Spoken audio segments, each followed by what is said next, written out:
All right, let's jump straight into today's explainer and explore the hidden psychological stances that secretly dictate the success or failure of every single relationship you have. Have you ever wondered why you keep having the exact same fight with your partner, or why you always end up feeling unappreciated at work? Today, we're unpacking some truly fascinating insights from Thomas Aletha's comprehensive guide, 12 Steps to a Good Life, to decode the exact mechanics of how we connect or completely fail to connect with the people around us. Here is a quick look at our roadmap. First up, the perennial relationship struggle, then the 4 life positions, and finally, shifting your life position. Look, we all want a good life filled with love, but if we're being completely honest with ourselves, we have all felt the sheer frustration captured in this incredibly raw quote from the source text. Brooke, an AA member quoted in the book, sums it up pretty bluntly. Relationships suck. It's kind of funny because it's just so relatable, right? Even though relationships are the very essence of what it means to be human, they are also a constant, exhausting negotiation between two imperfect people. So it really begs a massive question. Why is something that's literally essential to our survival also the source of so much daily misery and frustration? Why in the world do we constantly clash with the people we care about the most? Well, the source reveals that this isn't some unique flaw in you. It's actually what is termed the perennial struggle.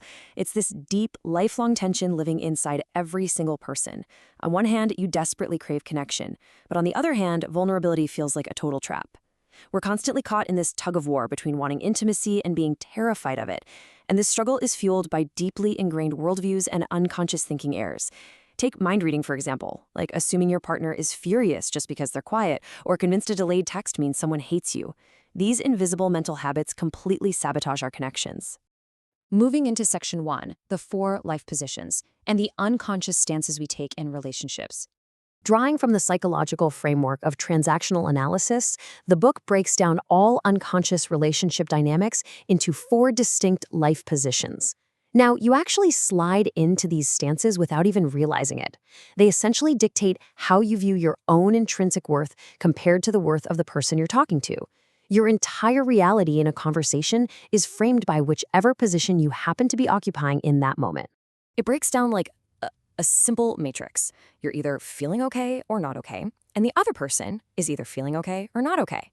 Literally, every single interaction you have falls neatly into one of these 4 buckets. So the absolutely crucial point here is that this first position is our baseline goal. I'm okay, and you're okay.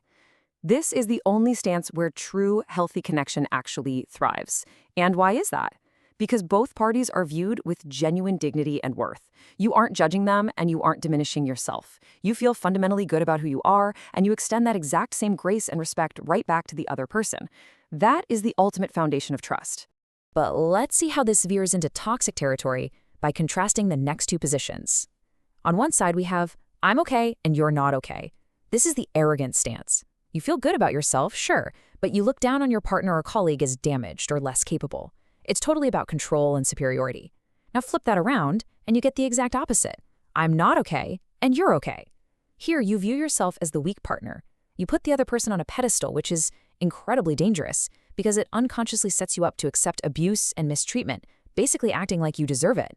And then there's the final, darkest position. I'm not okay, and you're not okay. This is a complete and total collapse of worth. In this stance, you believe you're terrible and you think everyone else is just as bad. There's zero trust. It leaves absolutely no room for hope, repair, or connection because you basically believe the entire situation is fundamentally broken and unsalvageable. Now, you might be wondering, how do I know if I'm stuck in one of these bad spots? Well, if you find yourself constantly projecting your insecurities onto people, getting trapped in endless toxic loops, or expecting a partner to magically solve your problems, you're definitely operating from a not okay position. When you lose that healthy baseline, you start prioritizing an unrealistic, magical ideal of love over basic respect. The source text points out we often rely on someone to be our magical other, the person who will fix everything. But when they inevitably fail to meet those impossible expectations, you slide right into resentment and conflict. Let's move to section 2, shifting your life position, and how we actually return to I'm okay, you're okay. The really fantastic news here is that you do not have to stay stuck in those toxic loops. The source text gives us a very specific blueprint for moving from diagnosis straight to treatment. And the very first step? Just awareness. Simply pausing to ask yourself how you view your worth relative to the other person, right in the middle of a fight, is your most powerful tool. In the heat of the moment, ask yourself, am I looking down on them right now? Am I feeling totally worthless? Just identifying your position disrupts the unconscious pattern. To actively shift your position back to, I'm okay, you're okay, the author introduces a brilliant, practical action plan called the RADAR method. RADAR stands for reflect, describe, and respond. It's a super actionable tool designed to interrupt your emotional flooding and guide you right back to a healthy relational baseline. So let's break down exactly how you can use it. Step 1 is reflect. When you feel that tension rising, you have got to step back from the reactive emotion. Pause and ask yourself, what am I actually feeling right now? And honestly, what story am I telling myself about this person? Reflection interrupts your automatic toxic patterns because it forces you to mindfully examine the narrative you're inventing. Are you convincing yourself they don't care about you? Are you making up a scenario where they're intentionally trying to hurt you? Catch the story. Step 2 is describe. You translate those reflections into clear, objective language. You name your inner reality, but here's the catch. You do it without casting blame. This is where most of us completely fail. Instead of screaming, "You never listened to me," you calmly describe your reality by saying, "I felt shut down when I was interrupted." Do you see the difference there? You're naming the emotion and the trigger without attacking their character. It strips all the defensiveness right out of the room. And finally, step 3, respond. Now that you're calm and you've described the situation, you choose a thoughtful, purposeful action. You might set a boundary like saying, let me finish my thought before you respond. Or maybe you just ask for clarification. Was there something you disagreed with?